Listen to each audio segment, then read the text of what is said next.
저는 이제 3과를 시작하도록 하겠습니다. 3과를 나갈 텐데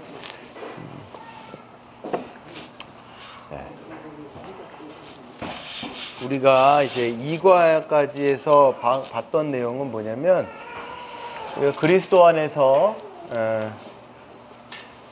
교회가 이제 탄생되었다라는 것을 우리가 함께 공부를 했습니다. 그래서 2과를 여러분들이 기억하실지 모르겠는데 2과는 그런 내용이었습니다. 그러니까 죄와 사망 가운데 있었던 자들을 하나님께서 거기서 건져내신 거예요. 그래서 이제는 누구 안에다 하나님께서 우리를 집어넣으셨습니까? 우리 주 예수 그리스도 안에 우리를 집어넣어 주셨다라고 말씀하고 있습니다. 그래서 우리가 이제는 예전에는 자기 개인적 존재, 분열된 자라고 우리가 이야기하는데 그 분열된 자가 이제는 그리스도 안에서 한 몸, 한 지체요. 또 그렇기 때문에 우리가 서로를 형제요, 자매라고 부르기도 하고 그 다음에 하나님 나라의 백성이요, 시민이다라고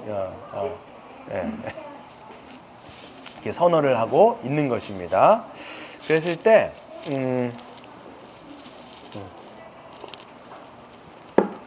그래서 그리스도 안에서 이제 한 몸으로 되었죠. 그래서 이제는 더 이상 우리가 개별적인 자로서 우리 자신을 인식하는 것이 아니라 그리스도 안에 있는 우리, 그렇기 때문에 우리의 존재를 이제 어떻게 인식하냐면 교회론적 존재라고 우리 자신을 인식하게 되는 거예요. 왜냐하면 이제는 우리가 서로 그리스도 안에서 한 몸으로 연결되어 있기 때문이다라고 2과에서 우리가 배웠습니다. 그래서 우리 존재는 이제 어떻게 하느냐 한번 따라하겠습니다. 교회론적 존재. 예, 다시 한번 따라하겠습니다. 교회론적 존재. 예, 그러니까 여러분 개인을 이제 생각하는 게 아니라 교회로서 이제 자기 자신을 인식하게 되는 거예요. 그래서 여러분의 존재는 바뀐 거예요. 새로운 존재. 너희가 그리스도 안에 있으면 새로운 피조물이라. 이전 것은 지나갔으니 보라 새 것이 되었도다라고 하는 고린도 후서 5장 17절 말씀이 있습니다. 그렇기 때문에 이제 여러분들은 개인적 나를 자꾸 생각하지 마시고 교회로서 여러분들을 생각하셔야 돼요. 여러분 옆에 이제 우리 지체들이 있잖아요. 뭐 옆에 이제 우리가 보진 않겠지만 옆에 이제 지체가 있는 거예요. 그들과 우리는 이제 그 사람과 나는 이제 한 몸이라는 걸 여러분들이 인식해야 돼요. 근데 이것이 이제는 물된 동산 교회라고 하는 한 몸으로서 여러분 자신을 이제 특별히 인식을 하게 되시는 겁니다. 그것이 이제 2과였다라면 여러분의 존재가 바뀌면 뭐가 바뀔까요? 존재가 바뀌면 뭐가 바뀔까요? 네, 삶이 바뀝니다. 이런 거예요. 여러분 거지였을 때의 그 삶하고 왕자가 되었을 때의 삶하고 같을까요? 다를까요? 다르지요. 거지는 거지의 삶의 방식이 있고요. 왕자는 왕자의 삶의 방식이 있습니다. 마찬가지로 우리가 개인적 존재로서의 있었을 때는 그런 삶의 방식이었지만 이제는 우리가 교회론적 존재로서 존재가 바뀌었기 때문에 그거에 합당한 뭐가 바뀔까요? 삶의 방식이 분명하게 있다라고 성경은 이야기하는 겁니다. 그래서 52페이지 보시면 그래서 오늘부터 이제 3과를 나가겠습니다. 그러니까 2과까지는 여러분의 존재가 바뀌었다라는 것을 여러분 인식하시면 되고 3과는 그 존재가 바뀌었기 때문에 다 이 바뀌어진 삶이 이게 있다라는 거예요. 그거를 이제 3과서부터 이야기하겠습니다. 제목 한번 같이 읽어보겠습니다. 시작. 하나됨을 힘써 지켜서 충만함에 이르는 교회 그랬어요. 그래서 우리는 어떤 존재로 바뀌었냐면 제가 읽겠습니다. 같이 읽겠습니다. 시작. 교회는 그리스도 안에서 새롭게 탄생된 참 하나님의 백성이다. 또한 우리 주 예수 그리스도가 세우신 권세 있는 공동체다. 옛 백성인 이스라엘과 다르게 성령의 부음을 받아 실패하지 않는 하나님의 새로운 백성이다. 그랬죠. 여기까지. 그래서 이 교회는 그리스도 안에서 어떻게 새롭게 탄생된 하나님의 백성이다라는 거예요. 구약에서 누구예요? 옛 언약 백성인 이스라엘하고는 다른 신약의 새 언약 백성인 교회 이렇게 말씀을 하시면 됩니다. 제가 읽겠습니다. 또한 교회는 그리스도 안에서 하나가 된 새로운 존재다. 삼위일체의 하나님이 원래 하나님의 형상대로 창조하신 사람으로 회복되었다. 믿음으로 구원을 받은 성도는 무슨 존재가 되었어요? 교회적 존재가 되었습니다. 더 이상 분열되고 반목하는 개별적 존재가 아닌 거예요. 그래서 한 몸, 한 가족, 한 시민, 하나님이 거하시는 성전이라고 불리는 것이다 라는 거죠. 그래서 반대되어지는 개념이 있는데 뭐와 뭐가 반대되어지냐면 여러분 원래는 개별적 존재였다는 거죠. 원래가 여러분이 예수님 믿기 전에는 여러분이 개별적 존재였다는 거예요. 그런데 여러분이 믿음으로 그리스도 안에 들어가면서 이제는 어떤 존재예요? 교회적 존재. 그래서 이제는 개인이 아니라 공동체로서 여러분을 인식하라고 말씀을 드렸습니다. 그래서 이것을 성경에서는 한 몸, 한 가족, 한 시민, 한 성전이라고 규정을 하고 있습니다. 그래서 우리가 읽겠습니다. 교회적 존재라면 이런 존재론적 변화에 합당한 삶은 무엇인가? 가장 먼저 무엇을 말해야 하는가? 교회적 존재의 가장 중요한 교회적 삶은 무엇인가? 라고 오늘은 이 화두를 던지고 이 화두에 대해서 함께 성경을 통해서 말씀을 나누도록 하겠습니다.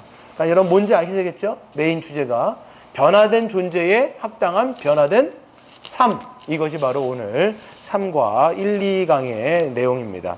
1강의 제목을 한번 읽겠습니다. 시작. 하나 되게 하신 것을 힘써 지키라 그랬어요. 에베소서 4장 1절부터 6절까지 한번 읽겠습니다. 시작. 그러므로 주 안에서 갇힌 내가 너희를 권하노니 너희가 부르심을 받은 일에 합당하게 행하여 모든 겸손과 온유로 하고 오래 참음으로 사랑 가운데서 서로 용납하고 평안에 매는 줄로 성령이 하나 되게 하신 것을 힘써 지키라. 몸이 하나요 성령도 한 분이시니 이와 같이 너희가 부르심의 한 소망 안에서 부르심을 받았느니라. 주도 한 분이시요 믿음도 하나요 세례도 하나요 하나님도 한 분이시니 곧 만유의 아버지시라.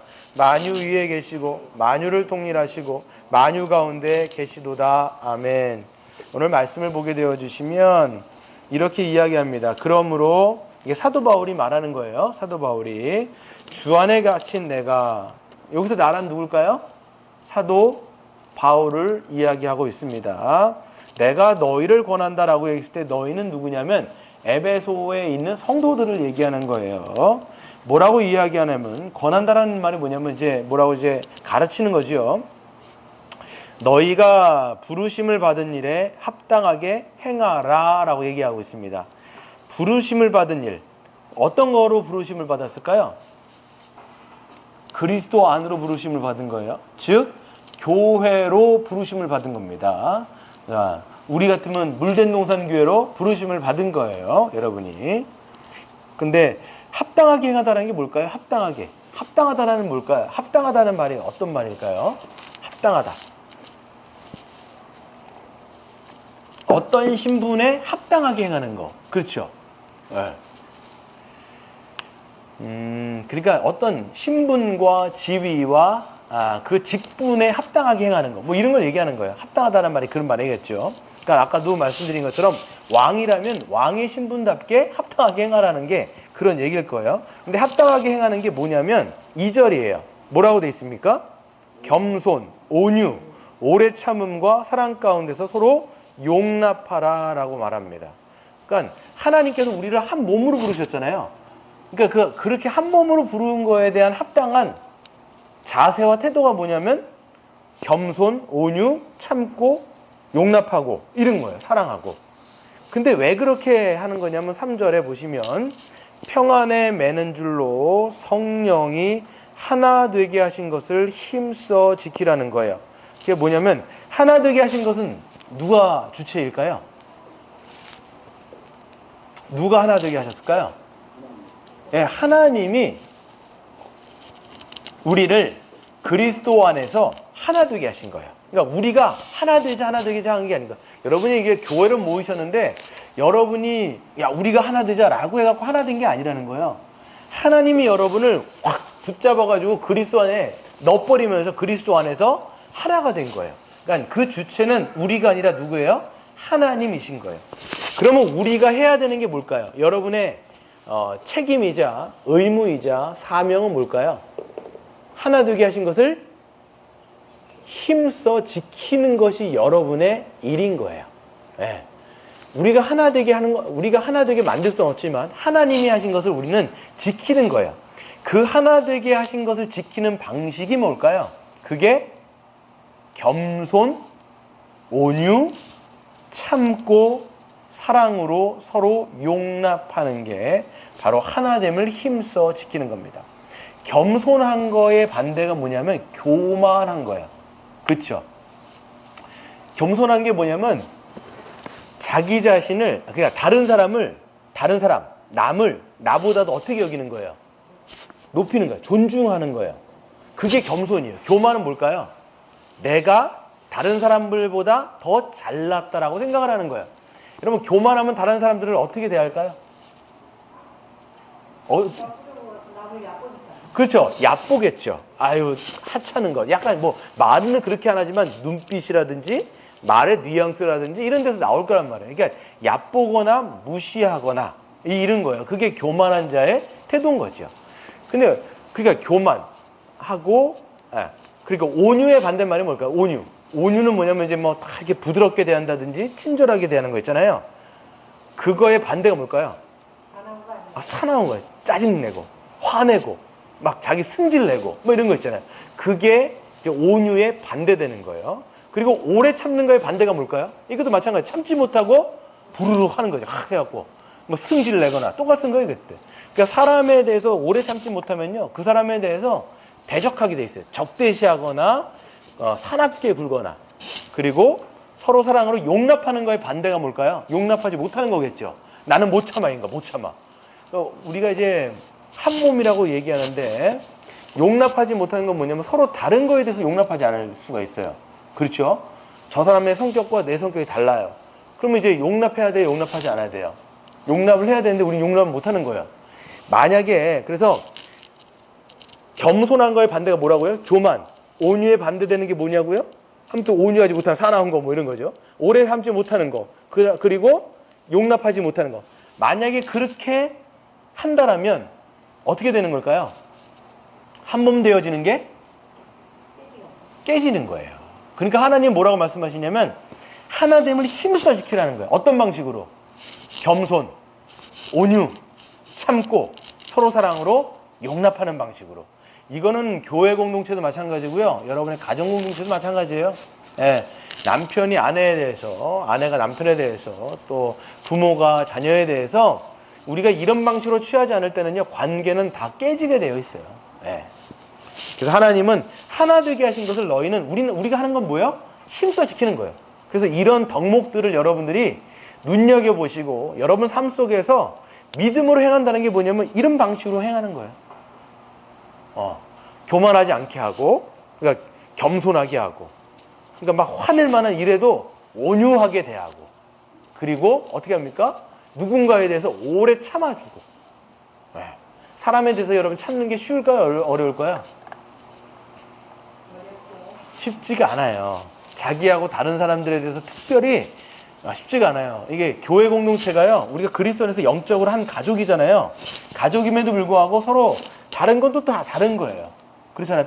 살아온 백그라운드가 얼마나 다릅니까, 여러분? 여러분이나 저나 살아온 환경이 다 달라요. 30년, 40년, 50년 자기와 다른 환경에서 자란 사람들이 그리스도라고 하는 한 몸으로 이렇게 만났단 말이에요. 그렇기 때문에 우리가 서로의 다름에 대해서 인정하고, 다름에 대해서 저건 틀린 게 아니라는 거예요. 여러분, 잠깐만, 우리는요, 틀린 거랑 다른 거랑 차이를 구분을 못 해요. 그러니까 사람들이 이제 말 자체에서도 뭐라 그러냐면, 그거 틀렸어 이렇게 얘기하는데 그건 다른 거예요. 틀린 거는 wrong이야, wrong. 이거는 잘못됐다라는 거, 잘못됐다. 너는 잘못됐어. 너 틀렸어. 이게 라는 거. 근데 우리가 보면요, 옷 색깔이 다르잖아요. 그 색깔은 틀렸어. 이런 말 안 하죠. 이건 뭐예요? 다른 거란 말이에요. 다른 거. 성격도요, 어떤 사람은요, 이런 성격, 저런 성격이 있어요. 다 다른단 말이에요. 그거에 대해서 우리는 어떻게 해야 돼요? 오래 참을 수 있어야 돼요. 그리고 용납할 수 있어야 되고, 사랑하는 게 뭐냐면 서로 그리스도 안에서 우리가 하나 되게 하신 것을 힘써 지키는 방식이다 라고 이야기를 하는 겁니다. 53페이지를 넘어가시면 1번 가시겠습니다. 시작. 하나 되게 하신 것을 힘써 지키는 것이 부르심에 합당한 일입니다. 그래서 하나님은 우리를 어떻게 하셨다고요? 하나 되게 하셨다라고 이야기하고 있어요. 그것을 여러분 어떻게 하시면 된다고요? 힘써 지키시면 되는 거예요. 그게 하나님의 부르심에 합당한 거예요. 저는 예전에 하나님께 사명이라고 생각할 때 사명 있죠, 사명. 그러니까 저는 딱 예수 그리스도를 믿고 난 다음에 사명 생각하면 마치 막 아프리카로 가야 될 것 같고, 예? 그렇잖아요. 막 저기 미종족 국가에 가고 막 복음을 막 복음을 전해야 될 것 같고 막 이렇게 되는데, 하나님의 사명의 1차 사명의 부르심이 뭔지 아세요? 어디로의 부르심이라고요? 주님의 몸인 교회로서의 부르심인 거예요. 그러면 가장 중요한 사명은 뭘까요? 한 몸으로 살아가는 게 가장 중요한 사명이에요, 여러분. 이거 잊어버리시면 안 돼요. 저기 아프리카 먼저 생각하지 마시고 여러분이 우리가 지금 묶여있는 지역교회가 먼저인 거예요, 항상. 그래서 우리가 하나님 항상 이렇게 한 몸으로 부르셨다. 그래서 우리는 한 몸으로서 서로 살아가는, 그게 부르심의 1차적인 사명이라는 것을 잊지 마셔야 되는 겁니다. 밑에 보시면 너희가 부르심을 받은 일에 합당하게 행하라 라고 얘기하는데, 합당한 일이라고 하는 건 뭐냐면 하나 되게 하신 것을 여러분이 어떻게 하시는 거예요? 힘써 지키는 겁니다. 그러니까 어떤 부르심이냐라고 얘기하면 밑에 보면 뭐로의 부르심이에요? 하나인 교회적 존재로 부르셨다는 거예요. 그러니까 여러분 이제 교회적 존재란 말이 무슨 말인지 아시겠죠? 그리스도 안에서 한 몸으로 부르셨다는 걸 여러분 절대 잊지 마셔야 됩니다. 그래서 그 교회적 존재로 부르셨다는 말은 이것인데요. 우리는 이것을 다른 말로 뭐라고 얘기해요? 구원받았다 혹은 하나님 나라 곧 천국으로 부르셨다라는 말과 동일한 겁니다. 그래서 여러분을 교회로 부름받았다는 것, 이거는 구원받았다 하나님 나라에 들어갔다는 말과 똑같은 겁니다. 박스를 한번 같이 읽겠습니다. 시작. 하나님은 세우신 그 뜻을 따라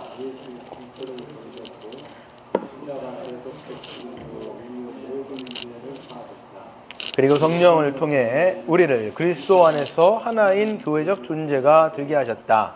하나님은 그리스도를 머리로 한 교회적 존재에 그리스도의 모든 충만이 거하게 하심으로 하나님 나라의 복을 누리게 하셨다. 이런 부르심에 절대적으로 필요한 조건은 그리스도 안에서 성령이 하나 되게 하신 교회적 존재를 회방하는 일을 하지 않는 것이다 라고 얘기합니다. 그래서 하나님께서 여러분 어떻게 부르셨다고요? 성령을 통해서 우리를 교회적 존재가 되게 하셨습니다. 그래서 우리 교회의 머리는 누구예요? 예수 그리스도를 머리로 한 교회적 존재의 모든 충만함을 거하도록 우리에게 복을 주신 것입니다. 그래서 이런 부르심을 받고 이런 복을 받은 즉 성도, 즉 여러분, 하나님 나라의 백성인 여러분의 사명 중에 하나는 뭐냐면 그 존재를 회방하는 일을 하지 않는 거예요. 그러니까 여러분이 만약에 하나됨을 힘써서 지키지 않는 거 있죠. 막 짜증내거나 교만하게 한다든지 막 함부로 사람들을 막 대한다든지 그렇게 하는 거는 여러분의 존재에 합당한 거예요? 존재에 합당하지 않은 거예요? 존재에 합당하지 않은 거예요. 네. 그러니까 여러분의 존재가 지금 바뀌었으면 바뀐 존재에 합당하도록 그런 방식으로 살아가는 것이 중요하다는 거예요. 이건 여러분의 가정에서도 마찬가지일 거예요. 네. 막 화를 내거나 막 짜증내거나 분노를 막 쉽게 버리면요, 그 화는요 전이가 돼요. 제가 보니까 아이들한테 전이가 되고요, 또 자기 와이프한테 전이가 될 수도 있고요, 와이프의 짜증은 또 남편에게 전이가 될 수 있고요. 네, 그런 거지요. 그래서 밑에 보겠습니다. 방가라 2번 보면 부르심에 합당하게 행해야 될 7가지의 근거는 뭐냐면 우리가 다 읽은 건데요, 몸도 하나고 성령도 한 분이시죠. 그렇죠? 그냥 다른 한마디로 얘기하면 하나님은 몇 분이세요? 한 분이시죠. 성부 하나님은 몇 분이세요? 한 분이시죠. 성자 예수님도 한 분이시고 성령 하나님도 한 분이신 거예요. 그 삼위 하나님께서 한 분이시기 때문에 그 삼위 하나님께서 우리를 부르셨기 때문에 그 몸에 붙어있는 우리도 하나예요, 둘이에요? 우리도 하나라는 거예요. 우리의 한 몸됨의 근거는 삼위 하나님에 있다라고 성경이 이야기하고 있는 것입니다. 그러면 두 번째, 어떻게 하나 되게 하신 것을 우리가 힘써 지킬 수 있는가라고 했을 때 아까 말씀드린 거예요. 성령이 하나 되게 하신 것을 힘써 지키다라고 얘기했을 때 우리는 다만 그것을 힘써 지킬 뿐이에요. 그러니까 여러분이 하나 되게 만드는 게 아니라고 말씀드렸어요. 여러분의 힘으로 하나 되게 하실 수 있어요? 절대 없어요. 예, 여러분. 여기는 하나님께서 여러분을 불러주셨기 때문에 하나가 되게 하신 거라는 것을 분명히 기억하셔야 됩니다. 그래서 우리가 해야 되는 건 힘쓰는 거. 하나 되는 것은 힘쓰는 건데, 마르쿠스 바르트라고 하는 사람은 이 단어를 이렇게 이야기합니다. 같이 읽어보겠습니다. 시작. 이 헬라어 동사에 담긴 긴박성을 정확하게 옮기는 것은 불가능하다. 이 동사는 서두름과 열정뿐만 아니라 의지, 감정, 이성, 육체적 힘과 모든 마음가짐을 포함하는 전인격적인 모든 노력을 의미한다. 여기까지. 그래서 이 힘쓰다. 이거가 지금 긴박한 거예요? 아니면 느슨한 거예요? 그러니까 성경은 이렇게 얘기하는 거예요. 하나 되는 것을 힘써 지키십시오. 이렇게 얘기할 때 힘써 지키다라는 단어가 긴박한 것 같으세요? 아니면 그냥 느슨한 것 같으세요? 긴박한 거예요. 긴박하다는 건 어떻게 하라는 거예요? 빨리 하라는 거예요, 지금 그거를. 예. 그래서 서두름과 열정, 여러분의 감정, 이성, 열정 모든 것을 포함하는 전 인격을 얘기하는 건데, 그래서 읽어보시면 헬라어 본문에서 발견되어지는 이 분사의 명령적 어조는 수동적인 태도라든지 정숙주의, 방관자적인 자세 또는 부지런하지만 신중하게 여유를 보이는 태도를 어떻게 한다고요? 배격하는 거예요. 배격한다는 뜻이 뭐예요? 그런 태도가 아니라는 거죠, 지금. 그래서 막 수동적인 게 아니라는 거예요, 지금. 그럼 수동적인 거의 반대는 뭐예요? 적극적이고 능동적이고 여러분이 진취적으로 그것들을 해 나가라는 걸 얘기하는 거예요. 어떤 거를? 힘써 지키는 거를. 하나 되게 하신 것을 힘써 지키는 거는 뭐냐면 여러분이 긴박하게 하라는 거예요, 지금. 지금 하라는 거예요. 그래서 뭐라고 얘기냐면 당신이 주도권을 잡아야 한다. 지금 당장 시작하라. 당신이 해야 될 일이다. 이것이 바로 내가 원하는 것이다. 이런 절박한 의미가 어디에 포함이 되어 있어요? 힘써 지키라고 하는 그 단어에 포함이 되어 있는 겁니다, 여러분. 그런데 그 자세는 뭐라고요, 여러분? 그 자세가 뒤에 나오겠죠. 그러니까 여러분 이거를요, 교회적 존재로서 여러분이 살아가는 건요, 긴박한 거예요, 긴박한 거. 예. 아유, 뭐 어떻게 하든 되겠지, 뭐 하나 되는 거, 힘써 지키는 거 뭐 그냥 되는 거 아니야? 라고 얘기하면 안 된다는 거예요. 눈에 보이면 빨리 뛰어들으라는 거예요.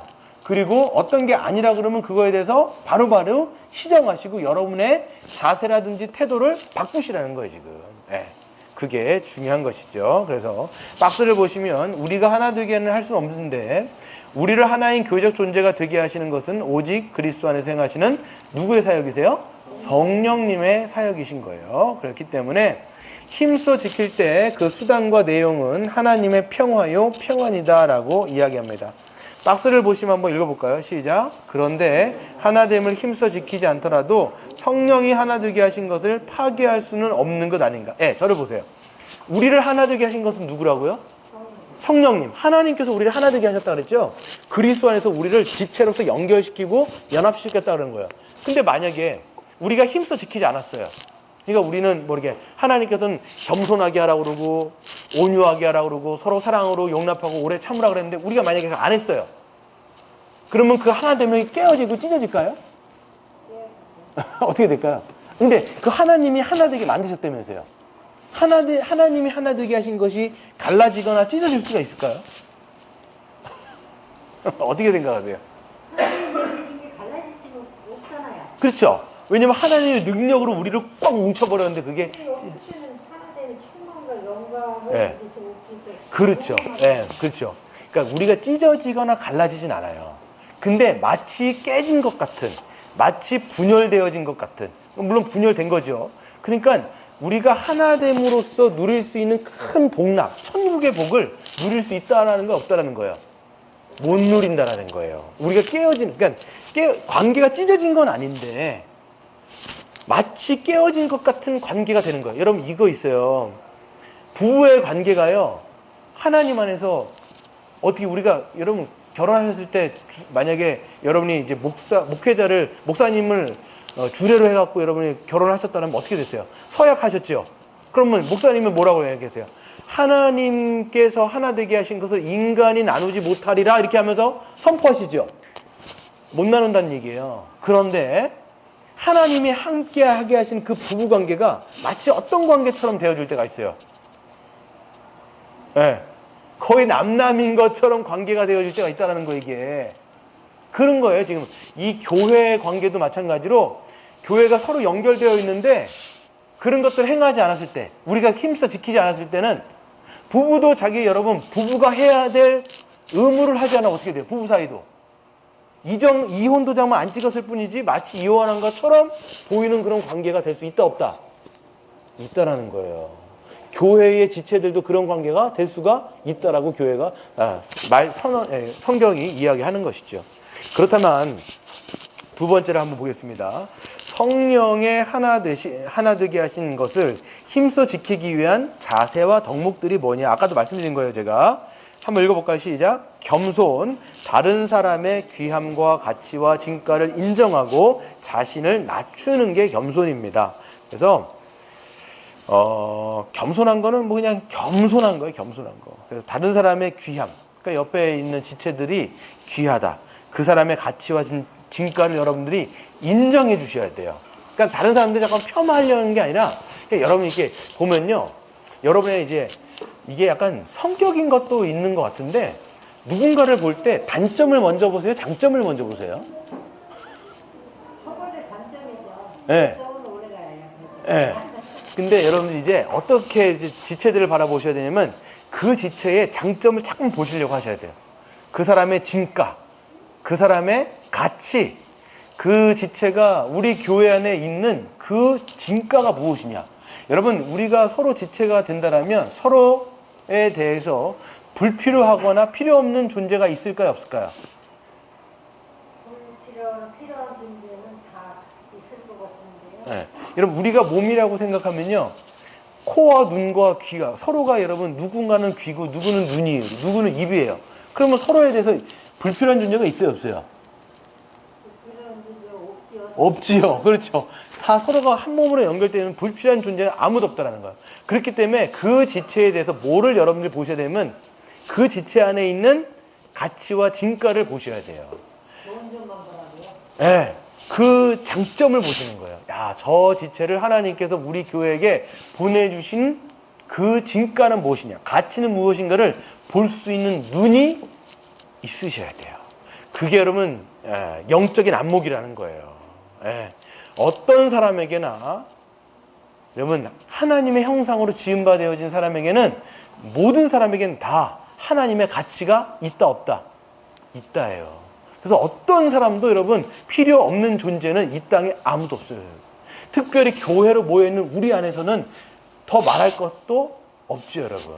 다 그 안에 진가가 있으니까 어떻게 되냐면, 그렇기 때문에 빌립보서 2장에 보면 다른 사람을 자기보다 더 어떻게 여기라는 거예요? 낮게 여기. 여러분, 낮게 여긴다는 게 뭐냐면 낮추어 보라는 게 아니에요. 지금 존중, 리스펙트라는 거예요. 리스펙트. 근데 그거의 반대가 뭐라고요? 교만인 거예요. 교만. 겸손과 반대는 교만입니다. 여러분. 교만은 절대로 자기를 낮추질 않아요. 항상 자기가 위에요. 위에. 뭐 여러분 우리가 뭐 말할 때 너 나를 알로 보냐? 이렇게 이제 알로 보는 게 뭔지 아세요? 알로 보는 게?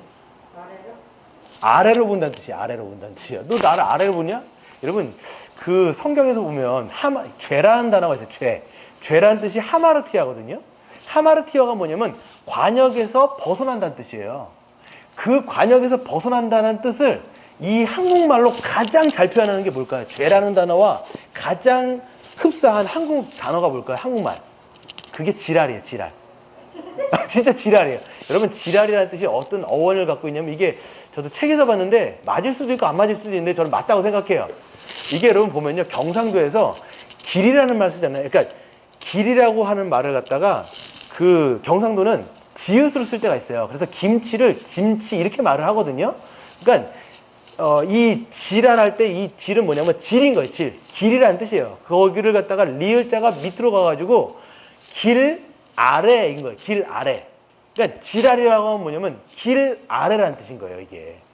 그러면 우리가 할 때 길 아래로, 그래서 뭐라고 하냐면 지랄하고 자빠졌네 이렇게 얘기하잖아요. 우리가 아유 지랄하고 자빠졌네 이렇게 얘기하는 게 뭐냐면 길 아래로 자빠져갖고 아주 그냥 바둥바둥하고 있다라는 거 이게. 그러니까 이게 뭐냐면 관역에서 벗어나다는 게 뭐냐면 아유 지랄하고 자빠졌네 이런 뜻이에요. 그러니까 한마디로 얘기해서 믿거나 말거나.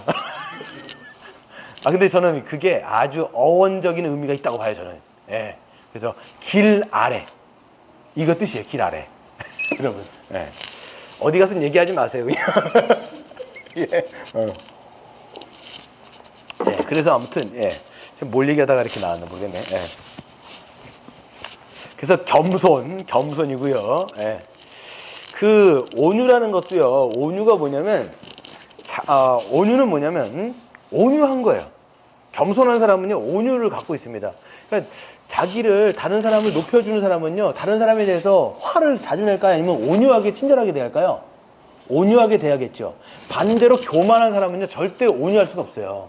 왜냐면 내가 다른 사람들보다 위에 있다고 생각하면 누가 그 사람을 친절하게 대하겠습니까? 그냥 마구 짜증 내거나 화 내거나 그런단 말이죠. 그래서 온유는 자신을 억눌러서 자기 권리를 주장하지 않고 다른 사람을 배려하는 온화한 태도가 바로 온유라는 것을 우리는 얘기할 수 있습니다. 그래서 박스를 보시면 같이 읽겠습니다. 시작. 겸손과 온유, 복음과 은혜의 관점에서 자신의 장점과 가치와 자기 권리와 주장을 한차게 생각하는 거예요.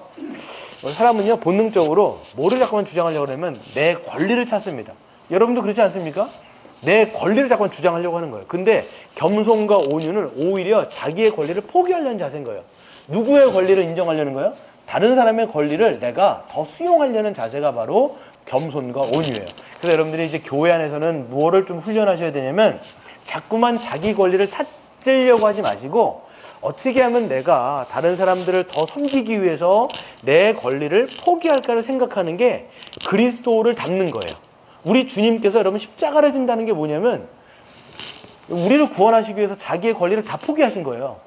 그래서 우리가 그냥 흔하게 얘기하는 게 뭐냐면 하늘 영광 다 버리시고 이 낮고 낮은 땅에 오셔서 자기를 십자가에서 내어줬단 말이에요. 자기의 권리를 찾은 거예요? 자기의 권리를 포기하신 거예요?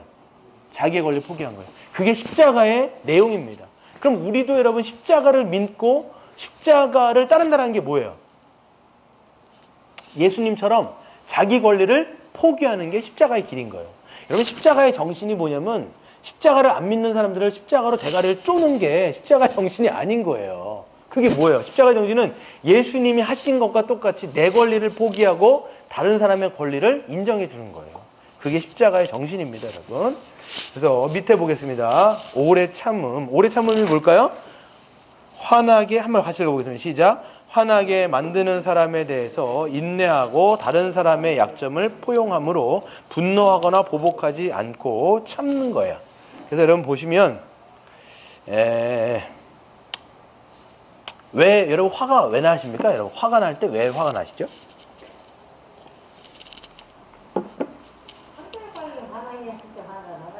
네, 화가 나는 게 뭐냐면 나랑 뭐 맞지 않는 거가 있는 거예요. 네, 내 성질을 좀 돋구는 게 있는 거예요, 보면. 그러니까 이게 여러분 성경은요 두 가지예요. 하나는 사람에 대해서 하나 참는 게 있어요. 여기서 보면 이건 사람에 대해서 참는 거예요. 하나는 상황에 대해서 참는 게 하나 있는데 대부분 보면 사람에 대해서 참아야 돼요, 우리가. 네. 여러분 그 어떻게 보면 어린 신자들은요 진짜 안 변하거든요. 그런데 어린 신자에 대해서 오래 참아주는 거, 그것도 참는 거예요. 그리고 나와 다른 사람에 대해서 그 다름에 대해서 참고 용납하는 것도 오래 참는 거에 한 가지인 거예요. 그렇죠? 이게 되게 중요한 겁니다. 그래서 분노하거나 보복하지 않고 요번에 보니까 그 뭐죠? 카니발 모르고 막 사람 때리는 거 보셨어요? 막 사람 엄청 때리대요. 그냥 막 내려가지고 그냥 근데 왜 창문을 왜 열었을까요? 그렇다고 뭐 내리란다고 내리는 사람 또 뭐죠? 아니 또 네. 내려가지고 원래 얘기하려고 그랬던 건가요? 핸드폰으로 사진도 찍고 있었죠. 그러니까 이 사람은 막 분노해갖고 오는데 저 같았으면 분명히 안 내려갔을 것 같은데 내려가지고 괜히 맞더라고 보니까. 그래갖고 그러니까 안 내렸으면 안 맞았을 텐데. 스마트폰으로 예. 찍으니까. 예. 그걸 또 해가고 막 던져버리더라고 보니까. 야. 저희가 나가고 오는데. 그러니까요. 사진도 찍고. 그러니까요. 그러니까 이게. 그러니까 한순간에 욱하는 거예요, 제가 보니까. 이게 한순간에 욱해가지고 그 때를 못 참은 거예요, 제가 보니까. 그 사람들 나중에 얼마나 후회했겠을까요? 그런 사람이 예. 점점 더 많아지고. 이게 그냥 뭐 이제 하여튼 그렇긴 한데 이게 한순간을 못 참아가지고 그냥 분노로 확 폭발해버린 거거든요. 그 이번에도 보면 한강에다 시신 유기한 사람 있잖아요. 그 사람도 이제 인터뷰 마지막 했는데 뭐라고 얘기냐면 다음 생에도 너 그렇게 하면 내가 또 죽여버린다 이런 얘기를 또 하잖아요. 이 사람 보면. 아 이게 미쳤더라고 보니까. 근데 스님이 잘못했나 봐요. 아 물론 그 말 맞긴 하는데 그렇다고 사람을 그렇게 죽일 수는 없죠. 아니 예, 어디서 예, 예. 이게 잘못된 사람을 보고 예, 그러니까 이제 뭐 그렇긴 한데 아마 그 사람도 분명히 화나게 했을 거예요. 화나게 먼저 때린 것 같아요. 근데 이제 그걸 갖다가 이제 그 분노를 사람을 완전 살인하는데 칼로 죽이고 그 시신을 다 완전 다 찢어가지고 다 놓은 거 아니에요, 그게. 그러니까 인간이 참 이게 한순간에 못 참아가지고 이 분노를 끝까지 막 폭발해버린 거예요. 그러니까 이게 여러분 보면요, 분노는요 다른 사람에게도 해가 돼요. 근데 결국은 누구에게 손해가 가냐면 자기예요. 분노는 부메랑처럼 돌아옵니다, 여러분. 한번 화를요, 한번 끝까지 한번 내보세요. 그러면 그 분노는 자기한테 영혼의 부메랑이 돼가고 자기한테 찔러버리는 거예요. 분노해갖고 자기가 잘 됐다라고, 난 분노했다, 너무 기분 너무 좋아. 그런 사람 한 명도 못 봤어요, 제가. 성경 잠언에는 뭐라고 말씀하고 있냐면 그 영혼의 그 분노함, 그게 결국은 자기 영혼의 그 뼈를 마르게 한다고 돼 있어요, 여러분. 그 정도로 화는요, 자기의 영혼의 평강을 깨트리는 게 바로 분노입니다, 여러분. 네. 여러분 보세요. 성경에도 분노 때문에 처음 가인이 아벨, 자기의 친동생을 돌로 때려 죽이잖아요, 여러분 보면요. 왜 죽였어요? 하나님께서 자기 안 받아준 거고 서로. 분노는 항상 어떻게 되는지 아세요? 하나님이 자기를 안 받아줬더니 누구에게 그 분노가 가요? 하나님께 못 가잖아요. 자기보다 세니까. 그러니까 항상 분노는요, 어디로 흐르냐? 자기보다 약한 자에게 흐릅니다. 항상 보세요. 만약에 여러분 그 사람이 카니발에서 내렸는데 딱 내렸는데 막 이런 사람이었어요. 대들었을까요? 절대 못 대듭니다, 여러분. 갔을 때 그렇군요. 그리고 자기 차 타고 갔을 거란 말이에요. 딱 보니까 약하거든요. 거기에 와이프도 사 있고 애도 있는데 거기서 그냥 주먹질하고 팬 거 아니에요. 보니까. 네. 여러분 이제 분노라든지 서로 용납하고 사랑 가운데 서로 용납하는 것 자체가 하나됨을 힘써 지키는 방식이에요, 여러분. 생각하셔야 돼요.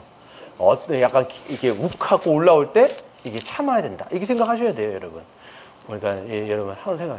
그럴 때마다 누구를 생각하셔야 되면 우리 주님을 생각하시는 거예요. 우리 주님도 십자가에서 얼마나 참으셨겠는가 생각하고 그 분을 이기시는 거예요. 화를 타 이기시. 여러분 성경에는 여러분 화를 내면 언제까지 그 분을 품지 말라고 얘기할까요? 예, 즉시 풀어야 되는데 안 풀릴 때가 있잖아요. 안 풀릴 때가 언제까지냐면 에베소 4장에 보면 해가 지기 전까지 분을 갖고 있지 말으라는 거야. 해가 질 때까지는 이거 풀어버리라는 거예요, 이거를.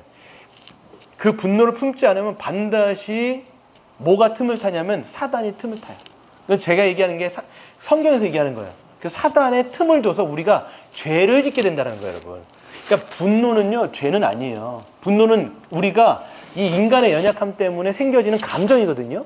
분노는 인간의 감정이에요. 그러니까 분노는 죄는 아니에요. 근데 그 분노를 갖고 있다가 원통함을 풀지 않고 그것을 발산해버리면 그때부터는 죄가 돼버리는 거예요. 다른 사람을 해코지한다든가 실질적으로 정말 폭력을 행사하다든가 폭력을 행사하지 않아도 여러분 만약에 자기보다 약자면 폭력을 행사할 수 있어도 강자라면 어떻게 해야 돼요?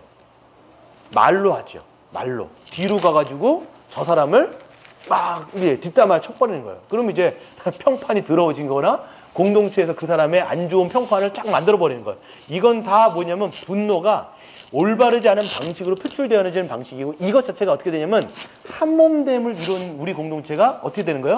깨어지는데 이게 일조를 하게 되는 거예요. 하나 이렇게 얘기하는 거죠. 성령의 도구로 쓰임받기를 원하세요? 아니면 사단의 도구로 쓰임받기를 원하세요? 네, 그렇죠. 여러분이 우리가 말을 막 잘못하고 그러면 이거는요 어떻게 보면 사단의 도구로 쓰일 수 있어요, 여러분. 잘 얘기하시는 거죠. 네, 우리 55페이지 요 한과만 하고 마치도록 하겠습니다. 이게 꽤 긴데요. 한과를 더 하겠습니다. 55페이지 한번 읽겠습니다. 시작. 하나 되게 하신 것을 힘써 지킬 때 그리스도에게로 자라갈 수 있습니다.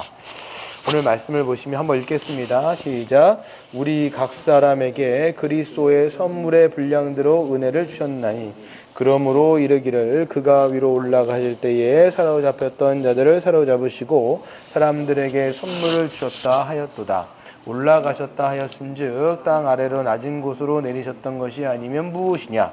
내리셨던 그가 곧 모든 하늘 위에 오르신 자니 이는 만물을 충만하게 하려 하심이라.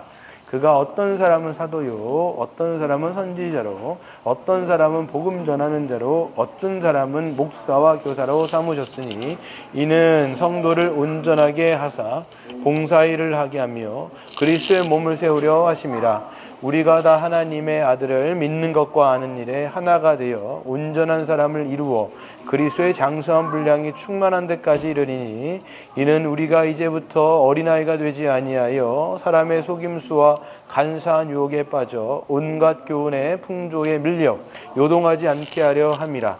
오직 사랑 안에서 참된 것을 하여 범사에 그에게까지 자랄지라. 그는 머리니 곧 그리스도라. 그에게서 온몸이 각 마디를 통하여 도움을 받음으로 연결되고 결합되어 각 지체의 분량대로 역사하여 그 몸을 자라게 하며 사랑 안에서 스스로 세우느니라. 아멘. 그러니까 여러분 보면요, 1강에서 배운 것은 하나님께서 하나 되게 하신 것을 어떻게 하라? 힘써 지키는 거다. 그 힘써 지키는 방식은 겸손과 온유와 사랑으로 서로 용납하는 것이다. 이거를 우리가 1강에서 했더라면 2강에서는 뭐냐면 우리는 그 사랑을 전제로 계속해서 어떻게 돼야 돼요? 함께 자라가셔야 돼요. 이게 영적인 성장이에요. 그리스도를 여러분 믿는다라면, 예수님을 믿는 신자와 성도가 되었다라면 성숙하고 성장하셔야 돼요. 교회는요, 성장하고 성숙한 게 필요합니다, 여러분. 그러니까 여러분 보면요, 교회에 사람이 많은 게 부흥이 아니에요, 실제적으로. 교회에 사람이 100명, 1000명 돼도요, 어린아이들 같은 사람들이 100명, 1000명이면 그거는 부흥이 아니에요. 그 사람들이 다 어떻게 해야 될까요? 그리스도의 장성한 분량까지 성장해야 되는 거예요. 영적인 성장을 하셔야 돼요. 네. 그게 정말 중요한 것입니다. 그래서 이거를 얘기합니다. 오늘 이제 뒤에 넘겨보시면 56페이지에 이 본문을 설명해 놓은 건데요. 7절부터 10절까지는 이렇게 이야기합니다. 한번 같이 읽겠습니다. 시작. 모든 사람은 교회를 세우도록 주님으로부터 은혜와 은사를 받았다 얘기합니다. 그래서 모든 사람은 누굴까요? 성령을 받은 모든 사람, 즉 예수님을 믿고 세례를 받은 진짜 참된 믿음을 가진 사람은 무엇을 세우도록? 교회, 주님의 몸된 교회를 세우도록 누구로부터? 주님으로부터 무엇을 받았습니까? 은혜와 은사를 받았습니다. 여러분이 그리스도 안에 있다면 무엇을 받은 거예요? 은혜와 은사를 받으신 거예요. 그랬을 때 1번을 보시면 주가 되신 예수 그리스도는 만물을 충만하게 하려는 구원 경륜 가운데 교회의 그리스도의 선물의 분량대로 각 사람에게 은혜를 주셨습니다. 그래서 모든 성도는 주가 되신 그리스도로부터 은혜를 받았고 그 은혜로 말미암아 모두 그리스도의 몸을 세우고 충만하게 할 수 있는 무엇을 가졌습니까? 은사를 받았어요. 이게 참 중요한 것이죠. 그러니까 여러분 지금 어디 있습니까? 그리스도 안에 있는 거예요. 영적으로 그리스도 안에 있는 거예요. 그럼 우리의 머리는 누구시라고요? 그리스도. 그리스도께서 우리의 머리신 거예요. 그 머리로부터, 머리라고 하는 것은 모든 우리의 권위와 근원을 얘기하는 거예요. 그 근원으로부터 뭐가 흘러나옵니까? 은혜가 흘러나오고 은사가 주님의 몸 안에 있는 우리에게 흘러 들어가게 되는 것이죠. 하나님께서 우리에게 은혜와 은사를 주신 목적은 뭘까요? 우리에게 왜 은혜를 주셨고 왜 은사를 주셨을까요? 뭐를 세우게 하기 위해서? 주님의 몸된 교회를 세우게 하기 위해서 은혜와 은사를 주셨다라고 이야기하는 것입니다. 근데 그것을 주신 예수님은 누구신가라고 보면 밑에 방가로 2번 읽겠습니다.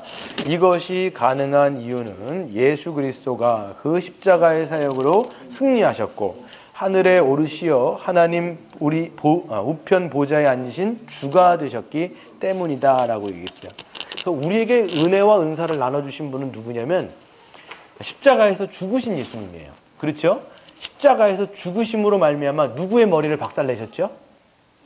사탄의 머리를 박살내셨죠. 그러니까 사탄의 머리를 대가리를 확 그냥 밟아버렸으면 사단 안에 있었던 누구를 끄집어내신 거예요?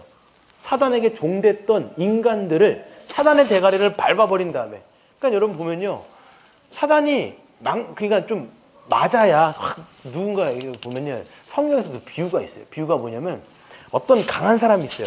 그 강한 사람에게 그 강한 사람의 소유를 강탈하려면 먼저 어떻게 해야 돼요? 그 집안의 소유를 강탈하려면 누구부터 때려 죽여야 돼요, 지금.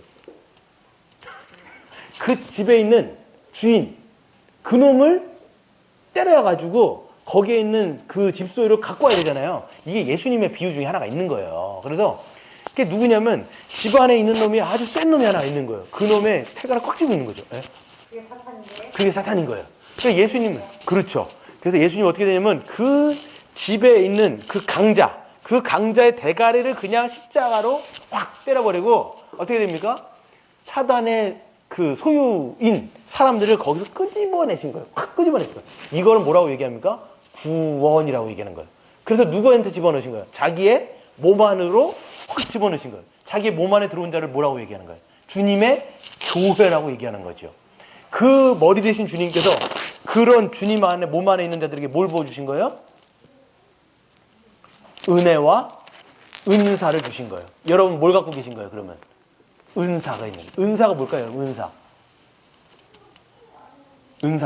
뭐예요? 은사. 우리 복음의 기초 때도 배웠는데 은사. 네. 나중에 한 5과에서 하도록 하겠습니다. 그러면. 여기 은혜의 선물은 은사라고 했는데. 그렇죠. 은사는 여러분 나중에 이제 5과에서 나중에 배울 텐데 은사는 뭐냐면 뭐 이런 거 있잖아요. 가르치는 은사, 또 섬기는 은사, 병 고치는 은사, 예언하는 은사, 방언의 은사. 여러분 들어보셨죠? 은사. 그게 은사예요, 은사. 네. 그럼 여러분에게 성령을 받았다는 우리에게는 은사가 있을까요, 없을까요? 있어요, 여러분. 네. 그 은사가 뭔지를 여러분 발견하시는 거예요. 누가 은사를 주신 거예요? 예수님이 주신 거예요. 그러니까 여러분이 어떤 은사를 갖고 있는지를 여러분들이 이제 아시는 게 중요한 거죠. 여러분이 그리스도 몸 안에 있다면 반드시 영적인 은사는 모든 사람에게 다 있다. 어떤 사람은 섬기는 은사, 구제하는 은사, 위로하는 은사, 예언하는 은사, 방언하는 은사, 병 고치는 은사 다 있는 거죠. 그런 은사를 우리 주님께서 주셨는데 그 이유는 뭐냐? 주님의 몸된 교회를 어떻게 하게 하기 위해서? 세우게 하기 위해서. 그러니까 여러분이 은사를 쓰면 쓸수록 그 은사를 마구 쓰면 쓸수록 뭐가 세워지는 거예요? 교회가 확 세워지는 거예요. 그 은사를 써야 될까요? 안 써야 될까요? 써야 되는 거예요. 은사를 숨겨놓으면 돼야 안 돼요. 아까워. 이거 쓰면 안 되는데. 은사는. 그게 여러분 달란트 비유예요. 달란트. 여러분 예수님이 달란트 비유 하시죠? 어떤 사람에게는 10달란트, 어떤 사람에게는 5달란트, 어떤 사람에게는 1달란트를 줬어요. 그리고 그 주인이 먼 데를 갔어요. 그러면서 뭐라고 얘기하냐면 내가 돌아올 때까지 잘 하고 있어. 이렇게 한 거예요. 돌아왔는데 10달란트를 받은 사람이 어떻게 했냐면 주인님 저는 맡겨주신 그 10달란트를 제가 잘 이렇게 해가지고 2배를 제가 부풀렸습니다. 이렇게 얘기해요. 잘했다. 착하고 충성된 종아 이렇게 얘기해요. 5달란트 은사도 마찬가지예요. 네가 이렇게 내 거를 잘 불러놨구나. 근데 1달란트 받은 애가 문제였어요. 뭐라고 얘기했냐면 당신께서 막 그러시는 걸 알고 저는 그냥 땅속에다 묻어놨어요. 이렇게 얘기하는 거예요. 뭐라고 얘기합니까? 이 악하고 게으른 종아. 이렇게 얘기하는 거예요. 받은 것까지 빼앗기는 거예요, 여러분. 이 사람이요. 나중에. 그러면서 그러니까 우리가 받은 은사는요. 써야 돼요. 어떤 은사인지를 내가 알아야 되고 그 은사를 쓰면 쓸수록 주의 몸된 교회는 세워진다. 여러분 기억을 하셔야 되겠죠. 우리 57페이지로 넘어가겠습니다. 특별히 그런데 은사를 주셔서 세우려고 하시는데 특별히 누구를 주셨냐 하면 2번 같이 읽겠습니다. 시작. 교회의 머리 되신 우리 주 예수 그리스도는 교회의 목사를 선물로 주셨다라고 얘기합니다. 중요한 게 있는데요.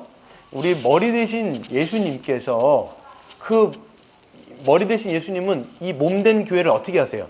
통치하고 다스리시죠. 근데 그냥 통치하시는 게 아니라 뭘로 통치하신다고 그랬어요? 따라하겠습니다. 성경, 성령. 두 가지로. 그러니까 두 가지로, 그러니까 성령님은 이제 가지라고 얘기하면 안 되겠죠. 그래서 말씀을 통해서, 성경을 통해서, 성령님을 통해서 이 몸된 교회를 통치하시는데 그냥 말씀을 통치하시는 게 아니라 거기다가 누굴 주신 거냐면 직분자인 목사, 저와 같은 김미정 목사님과 같은 목회자, 목사를 주셔서 잘 교회가 세워질 수 있도록 그 직분자를 선물로 주셨다라고 성경이 이야기합니다. 그랬을 때 1번을 보시면 주 예수 그리스도가 주신 은혜의 선물에서 중요한 것은 앞서서 일하도록 부르신 일꾼들이다. 주님은 친히 이 직분자들을 어디에 주셨어요? 교회에 주신 겁니다. 그래서 성경 오늘 읽은 거에 보시면 어떤 사람은 사도요, 어떤 사람은 선지자요, 어떤 사람은 복음 전하는 사람이요, 어떤 사람은 목사와 교사로 주셨으니 라고 얘기했는데, 에베소 당시에 이제 사도 바울이 썼을 때는 사도, 선지자, 복음 전하는 자, 목사, 교사가 다 있었어요.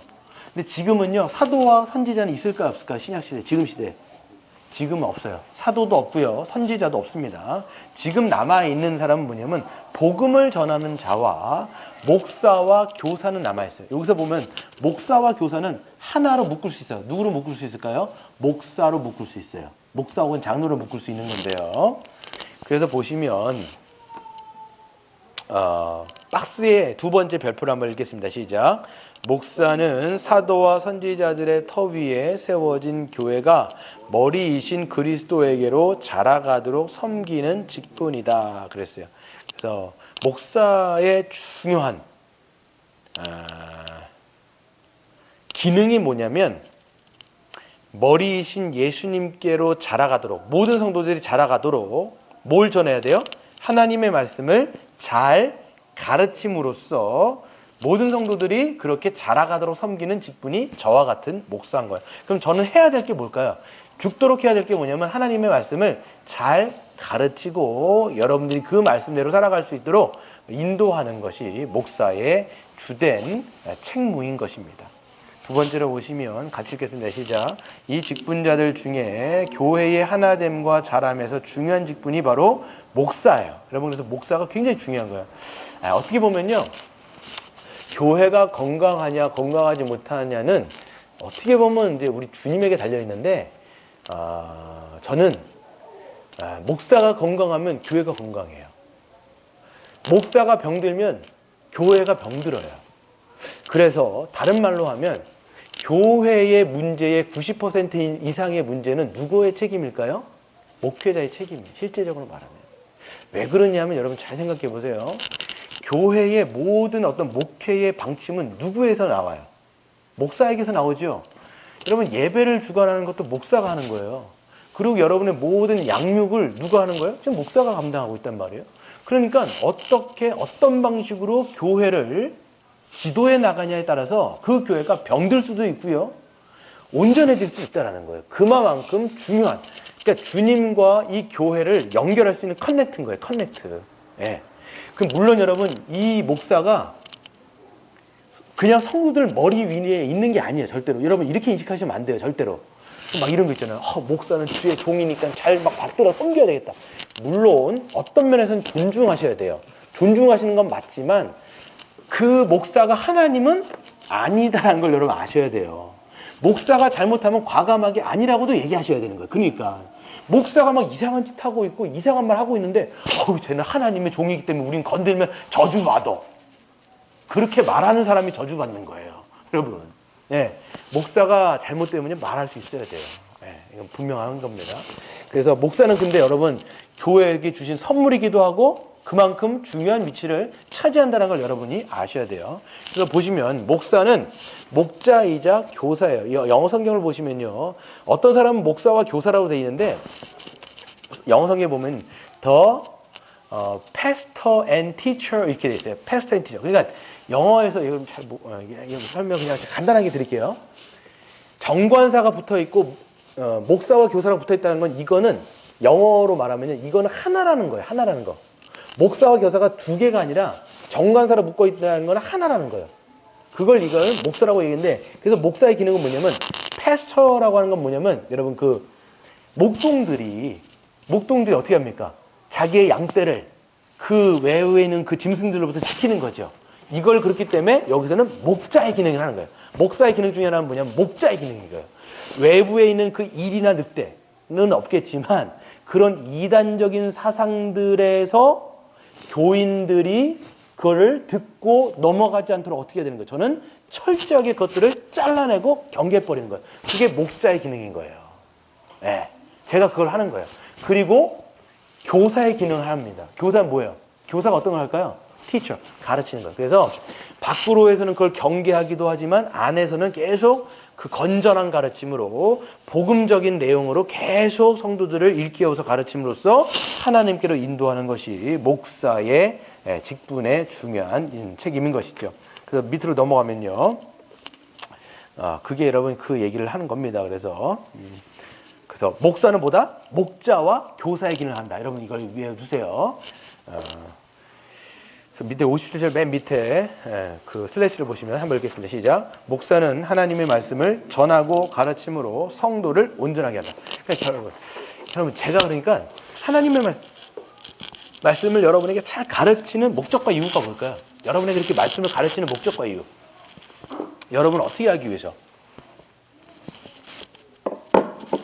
어떻게 하기 위해서? 제가 여러분 목적이 있을 거 아닙니까, 여러분? 목적이 있어야 뭐 저도 이렇게 가르치는 거 아니에요. 목적이 뭘까요? 온전하게 하시는 거. 온전하게.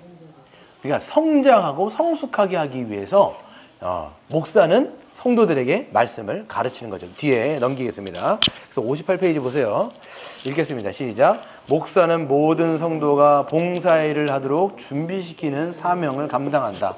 다른 사람을 위해 그리고 교회를 섬기기 위해 봉사하는 성도는 온전하다라고 할 수 있다. 물론 이것은 교회가 하나됨을 힘써 지킬 때 가능하다라고 얘기하는 거예요.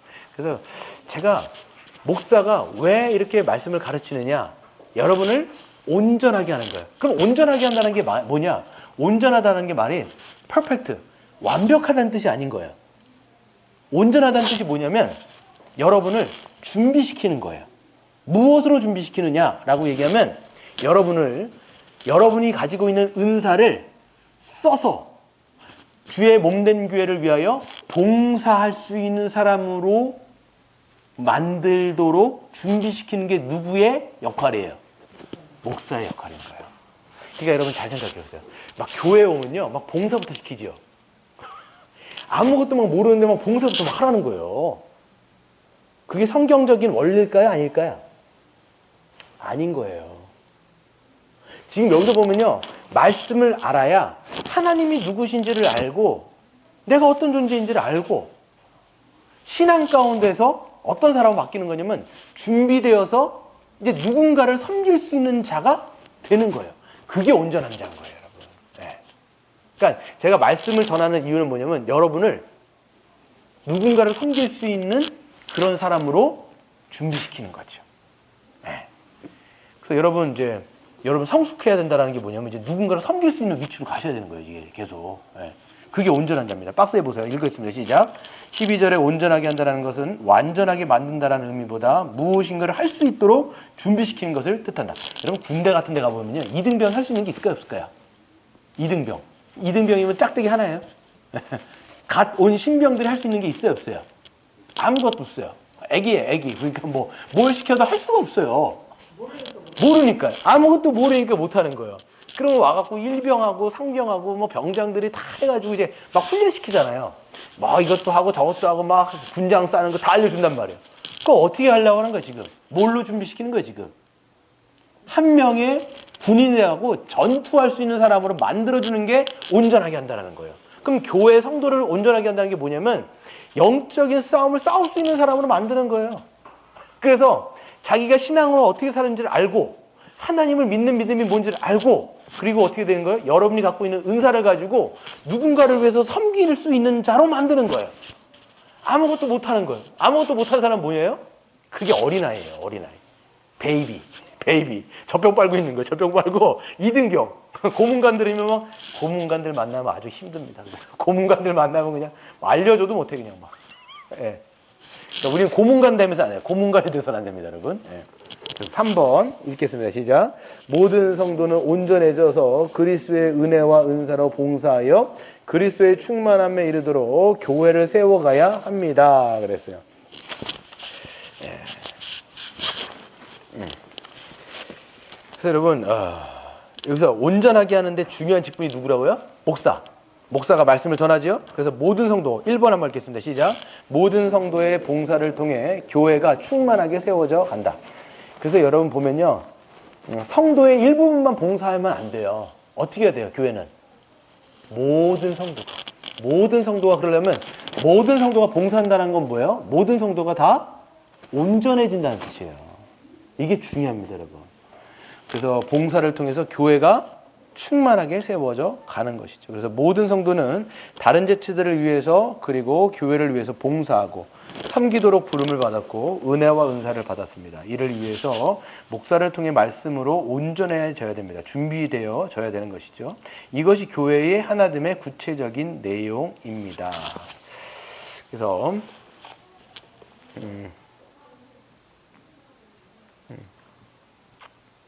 박스를 한번 읽어보겠습니다. 두 번째 별표를 읽어 시작.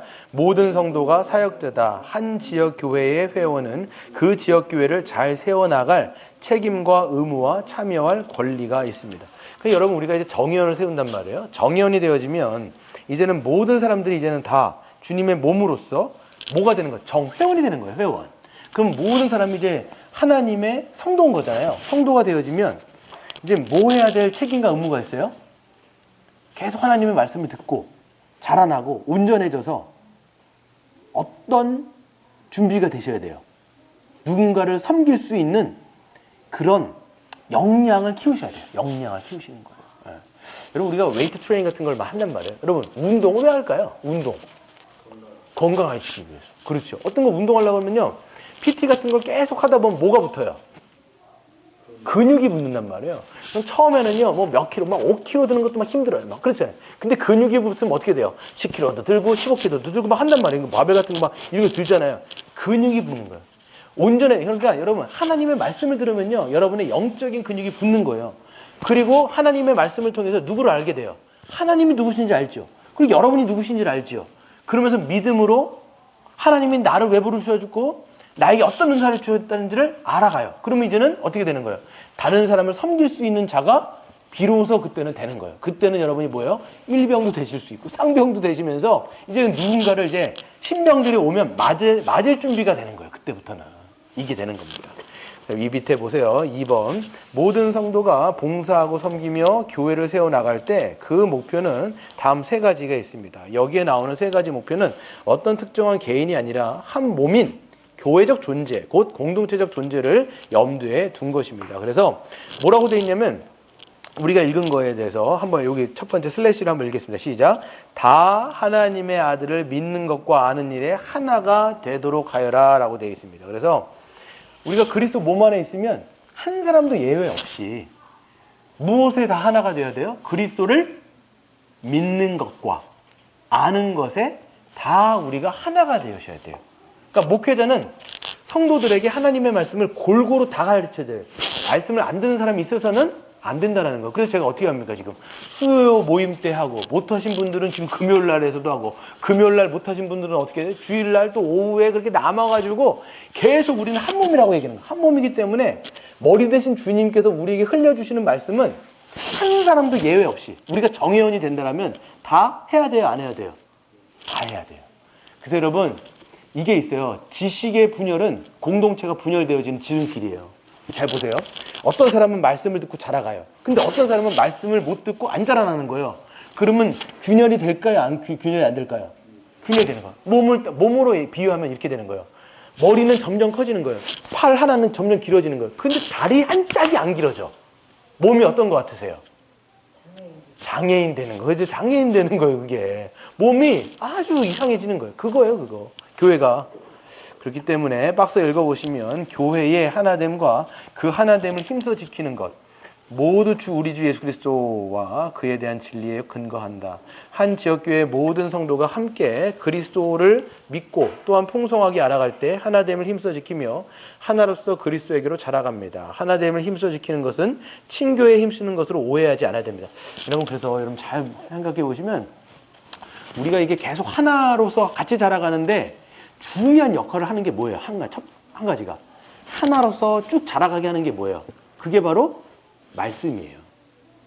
말씀이 없어서는요, 우리가 하나됨으로 자라갈 수가 없어요. 교회가 어떤 데는요, 뭐 놀러를 여러 번 가면 하나 될 것 같죠? 절대 안 그렇습니다. 제가 청년부를 막 많이 봤는데, 목사님, 우리 청년부 좀 친교 좀 많이 해요. 그래요. 뭐, MT도 많이 가고요. MT 많이 갔었어요, 제가. 그렇다고 여러분, 하나 되는 게 아니라고요. 갈 때는요, 갔을 때는 좋아지는데, 왔을 때는 또 달라지. 또 예전하고 똑같은 거예요.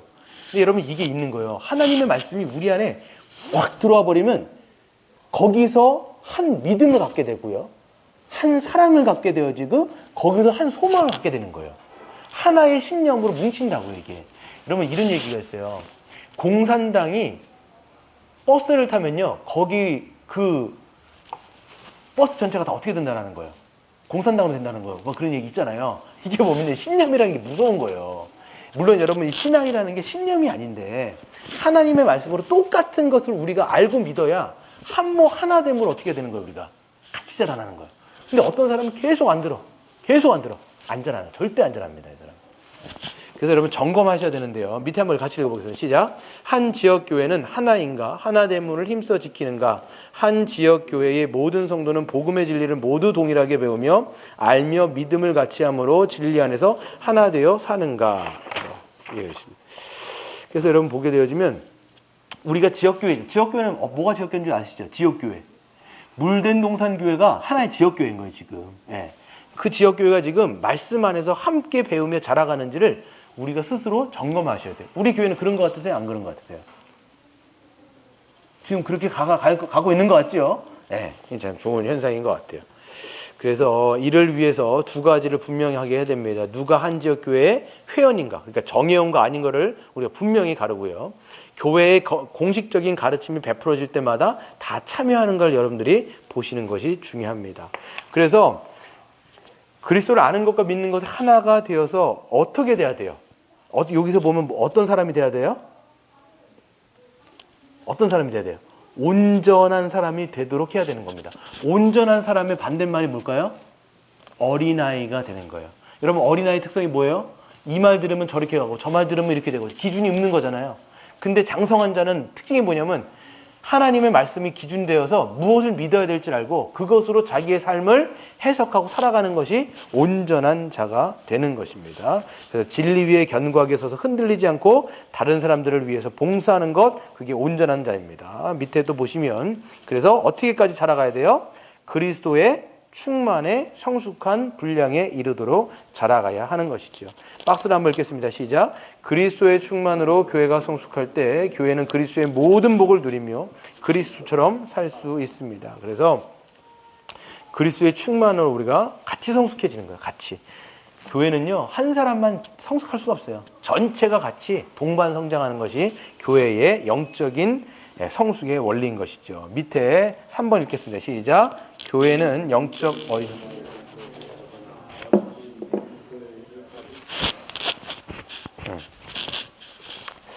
그래서 교회는 영적 어린아이 상태를 벗어나셔야 돼요. 다. 그리스도에게로 계속 자라가야 돼요. 그러니까 우리의 자라나는 거의 기준은 누구예요? 그리스도에게까지로 자라가야 돼요. 그리스도의 성품과 그분의 인격까지 같이 자라가야 돼요. 근데 그렇게 자라가는 원천이 뭐냐면 그리스도께서 주시는 말씀과 은혜를 받아서 그분에게까지 자라는 거예요. 그러니까 그분은 우리의 원천이자 우리의 목표가 되어지는 것을 우리가 알 수가 있는 것이죠. 그래서 속임수나 유혹에 빠져 각종 세상적인 교훈에 풍조에 이리저리 흔들리는 자가 영적인 어린아이인데요. 그런 자가 되지 않도록 해야 됩니다. 우리 박스 한번 읽어볼까요? 시작. 예수 십자가 복음과 하나님 나라의 경륜을 모르거나 믿지 않을 때 주님이 교회를 세우시고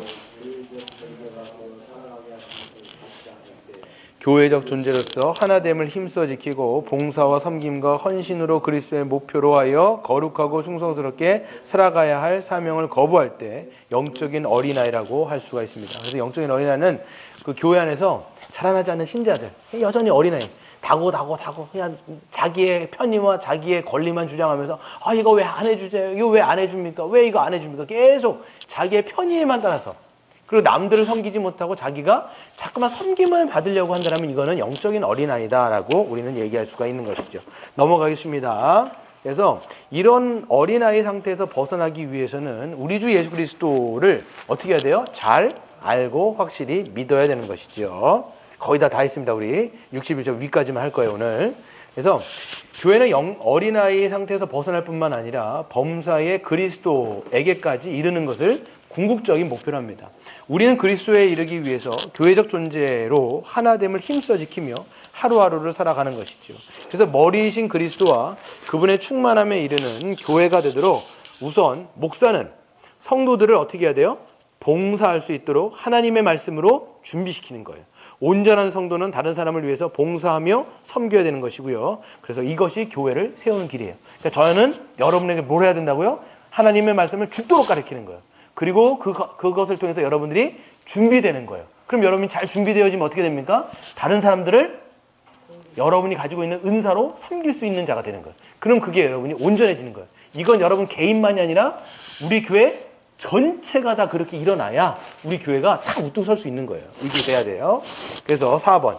그리스도에게까지 이르기 위해서 누가 중요할까요? 목사와 사역자와 모든 성도는 사랑 안에서 참된 것을 해야 합니다. 그래서 사랑 안에서라고 하는 건 뭐냐면 교회는 주님의 사랑으로 서로 깊이 사랑하고 헌신하며 섬겨야 됩니다.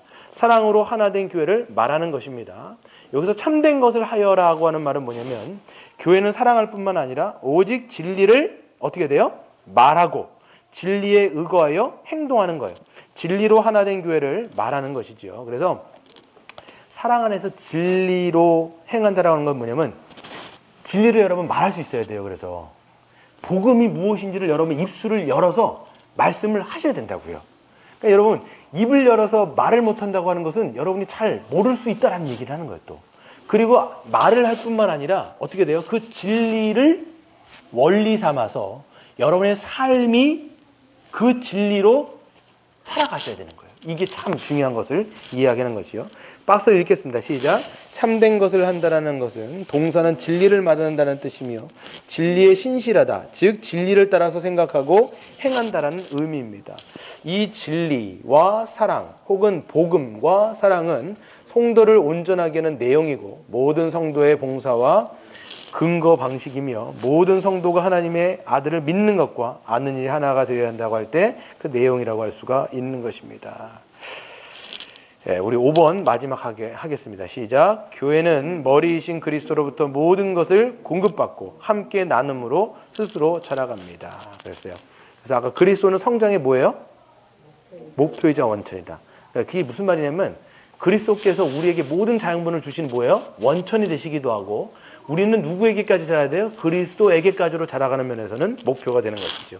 그래서 교회는 교회의 머리 대신 우리 주 예수 그리스도로부터 모든 것을 다 받아. 그러니까 하나님께서 우리를 그냥 자라나게 하시라는 게 아니에요. 그냥 야, 너희들 알아서 자라라. 이게 아니라 모든 것을 다 어떻게 하신다는 거예요. 말씀도 주시고 은혜도 공급하시고 은사도 주시고 성령의 능력도 주시고 믿음도 주시면서 우리로 하여금 자라나게 하시는 것이죠. 그리고 그분에게까지로 자라가게 하는 겁니다. 그래서 박스를 보시면 목사는 성도를 온전하게 하며 하나님의 아들을 믿는 것과 아는 것에 하나가 되도록 예수 그리스도의 십자가의 복음, 하나님의 말씀을 잘 가르쳐야 되죠. 이것이 가장 중요하고도 근본적인 그리스도의 공급하심이고 그리스도를 공급하는 것입니다. 여러분 말씀을 잘 가르치는 것이 뭐냐면 예수님이 이런 비유하셨죠. 나는 포도나무요 너희는 가지니 너희가 나에게 붙어 있으면 많은 열매를 맺는다라고 얘기했을 때 우리가 예수님께서 주시는 그 모든 자양분의 가장 중요한 핵심이 뭐냐면 하나님의 말씀을 공급받아서 먹고 마시는 거예요. 근데 여러분 하나님의 말씀을 자꾸만 많이 먹고 마실 때 예배를 통해서 이 양육 교육을 통해서 계속 먹고 마실 때 뭐가 여러분 안에서 확 그냥 부요해져야 되냐면 하나님의 말씀으로 배부르다라고 할 정도로 여러분들이 많이 먹고 마셔야 돼요. 그럴 정도로 저는 여러분에게 하나님의 복음의 말씀의 능력을 계속 전해드리는 것이 저의 책무가 되는 것이죠. 그것을 통해서 여러분들이 점점 영적인 근육들이 쌓여지는 겁니다. 또 읽겠습니다. 머리이신 그리스도가 모든 도움의 원천이고요. 마디. 여기서 뭐냐면 마디는 누구냐면 직분자 혹은 사역자가 됩니다. 그것은 그리스도의 것을 공급해주며 온몸이 함께 연결되고 결합되게 된다. 한 몸으로서 그리스도의 것을 공급받는 각 지체가 그 맡은 분량대로 섬기고 봉사함으로 몸은 자라간다. 그러면 교회는 저절로 온전하여 성숙해 간다. 이것이 사랑 안에서 스스로 세운다라고 하는 의미입니다. 여기서 뭐라고 되어 있냐면 우리의 머리가 누구예요? 예수 그리스도께서 머리가 되시죠. 성경의 워딩은 뭐냐면 머리 대신 그리스도께서 모든 우리에게 영적인 자원들을 공급해 주신다라는 거예요. 근데 누구를 통해서 공급해 주신다고 되어 있어요? 각 마디를 통해서. 이게 지금 성경의 내용이에요. 마디라고 하면요, 이 조인트예요. 여러분 보면요, 여기에 이제 조인트가 있죠. 이게 각 마디, 이게 조인트가 있단 말이에요. 그 마디가 누구냐면 목사 같은 직분자를 얘기하는 거예요. 그 직분자들이 머리가 되어주신 분을 통해서 여기서 각 마디를 통해서 흘러가는 거죠. 그러면 각 지체들은 누구로부터 공급받는 거야? 각 마디로부터 그 영양분을 공급받아가지고 그러면 지체가 어떻게 될까요? 스스로 자라가는 거예요. 심장도 커지게 되어지고 이 다리도 길어지게 되어지고 각 지체들이 스스로 연결되어 있기 때문에 이것이 같이 자라가는 것이죠. 그래서 저절로 그것이 성숙해지는 것을 알 수 있습니다. 우리 마지막으로 박스 한번 읽어볼까요? 시작. 머리이신 그리스도가 공급해 주시는 것으로 교회는 충만해진다. 그러나 그것은 무조건적으로 이루어지지 않는다. 마디와 각 지체에 충실한 자기 역할이 필요하다. 오직 우리 주 예수 그리스도만 믿고 의지하며 서로 깊이 사랑할 때 이 그리스도의 충만이 교회의 충만이 된다라고 얘기합니다. 그래서 정리하면 아까 우리 두 가지를 같이 배웠죠? 하나 되게 하신 것을 힘써 어떻게 해야 된다고요? 지켜야 되는 거죠. 지키는 방식이 뭡니까? 겸손, 온유, 오래 참고 서로 사랑으로 용납하는 거. 이것을 통해서 우리가 하나됨을 힘써 지키는 거죠. 또 하나됨을 힘써 지키는 동시에 교회는 어떻게 해야 돼요? 성장하고 성숙해야 되죠. 그리스도의 장성함으로. 거기서 중요한 역할이 누구라고요? 목사라고 하는 직분입니다. 목사는 무엇을 해야 됩니까? 하나님의 말씀을 잘 이것을 가르치고 선포하고 전함을 통해서 각 사람들이 어떻게 되어야 돼요? 한 사람 한 사람이 온전해져야 되는 거예요. 온전하다는 말은 뭡니까? 완전하다는 말이 아니라 다른 사람을 섬길 수 있는 그런 역량을 갖춘 사람으로 구비되어지고 준비된다는 것이 그렇게 되는 거예요. 그래서 전체가 그리스도의 장성한 분량까지 함께 자라가게 되는 것이죠. 우리 기도하고 마치겠습니다.